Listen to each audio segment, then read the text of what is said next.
আপনারা কথায় তো শুনেছেন, মানে একটা এক্সাম্পল আমি দেবো এখন, সেটা আপনারা নিশ্চয়ই আমার আগেই শুনেছেন অনেকের মুখেই। যে ধরুন আপনারা পুকুরের ধারে ধরুন কোনো ক্রিকেট বা কোনো ফুটবল গেম খেলছেন। হঠাৎ করে আপনার জুতোটা ছিটকে গিয়ে পড়ল পুকুরে। গেলেন, আপনি সাঁতারও জানেন না। পুকুরের ধারে পড়ে থাকা একটা লাঠি দিয়ে আপনার ওই জুতোটা তুললেন। তুলে লাঠিটা আবার ফেলে দিলেন।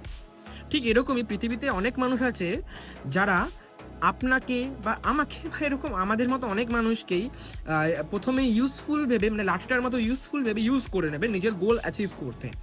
দেন তারা যখন নিজের গোল অ্যাচিভ করে নেবে, তখন ঠিক লাঠিটাকে যেমন আমরা লোকটা ফেলে দিল, সেম অ্যাজ আমাদেরকেও সেই ইউজলেস মতন করে ফেলে দেবে পুকুরের ধারে। তো এরকম কিছু মানুষদের ভিডিওতে ট্যাগ করুন। আর আমি তাদেরকে এটাই বলতে চাই যে আজকে যে লাঠিটাকে আপনারা ফেলে দিচ্ছেন পুকুরের ধারে, বয়সকালে সেই লাঠিটাই আপনার সাথী হবে। বুঝতে পারছেন? Mind it.